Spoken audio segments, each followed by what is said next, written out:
Nabi Ibrahim mempunyai dua istri. Istri pertama bernama Sarah dan istri kedua bernama Hajar. Sarah melahirkan seorang anak laki-laki yang dinamakan Ishak, dan Hajar melahirkan anak laki-laki juga yang bernama Ismail. Sarah merasa kurang senang hidup bersama Hajar. Berkali-kali ia meminta kepada suaminya agar Hajar dan anaknya dipindahkan ke tempat lain. Akan tetapi, Nabi Ibrahim tidak segera menurutinya. Barulah setelah menerima perintah dari Allah, Nabi Ibrahim mengajak Hajar dan Ismail pindah ke Mekah. Ismail yang masih menyusu pada waktu itu terpaksa harus mengikuti kedua orang tuanya menempuh perjalanan yang begitu jauh dan melelahkan. Hajar dan Ismail ditempatkan di daerah padang pasir yang tandus, sunyi, dan terik matahari yang menyengat kulit. Tak ada seorang pun di sana kecuali mereka berdua. Setelah beberapa tahun Nabi Ibrahim alaihissalam meninggalkan anak dan istrinya itu, ia pun merasa rindu. Beberapa kali ia mengirim utusan untuk melihat keadaan anak dan istrinya itu. Dan ketika utusannya mengatakan bahwa anak dan istrinya dalam keadaan yang baik-baik saja, Nabi Ibrahim pun merasa lega.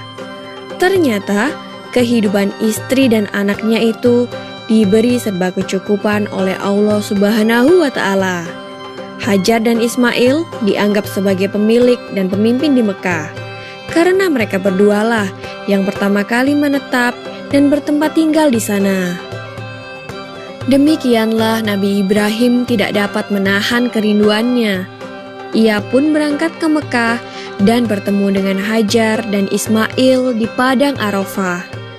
Anak dan istrinya itu sedang menggembalakan hewan ternak yang cukup banyak. Dalam perjalanan pulang ke Mekah, setelah menggembalakan ternak, mereka beristirahat di Musdalifah karena kelelahan dan akhirnya tertidur. Dalam tidurnya yang sebentar itu, Nabi Ibrahim alaihissalam mendapat wahyu melalui mimpinya. Ia diperintahkan oleh Allah untuk menyembelih Ismail. Anak kesayangannya itu harus dikurbankan sebagai bukti patuhnya Nabi Ibrahim terhadap Tuhannya. Seketika itu juga Nabi Ibrahim terkejut dan berdebar-debar. Tampak begitu beratnya ujian kali ini. Ia pun akhirnya menguatkan hati demi rasa cintanya yang lebih besar kepada Allah Subhanahu wa Ta'ala. Ia juga pada akhirnya memberitahukan mimpi itu kepada Ismail.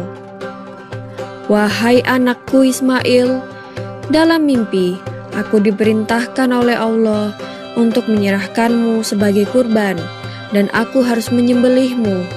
Bagaimana pendapatmu, wahai anakku?" Kata Nabi Ibrahim. Ismail pun menjawab, "Wahai ayah, sekiranya itu perintah Allah, maka laksanakanlah apa yang telah diperintahkannya kepadamu.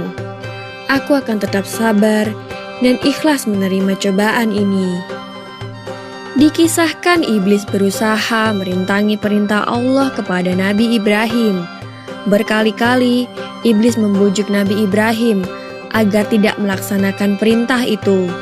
Namun Nabi Ibrahim tetap melaksanakan perintah Allah, dan godaan iblis yang begitu dahsyatnya tak akan mampu meruntuhkan ketaatan Nabi Ibrahim kepada Allah. Nabi Ibrahim membawa Ismail ke atas bukit. Di sana, Ismail mengenakan kain penutup mata, dan pedang tajam pun sudah dipersiapkan. Ketika pedang itu sudah berada di leher Ismail, tiba-tiba tubuh Ismail pun diganti dengan seekor kambing yang gemuk oleh malaikat Jibril. Dengan demikian, selamatlah Ismail dari penyembelihan. Allah Subhanahu wa Ta'ala berfirman kepada Nabi Ibrahim, "Hai Ibrahim, kau sudah melaksanakan perintahku dengan ikhlas. Sebagai gantinya, aku berikan binatang ternak untuk disembelih. Ini adalah cobaan besar bagimu." Peristiwa itu terjadi pada tanggal 10 Dzulhijjah di Mina, dan sampai sekarang dirayakan seluruh umat muslim sebagai hari raya Idul Adha. Dan umat Islam yang melaksanakan ibadah haji juga dapat melakukan kurban di Mina sebagai penghormatan atas Nabi Ibrahim alaihissalam.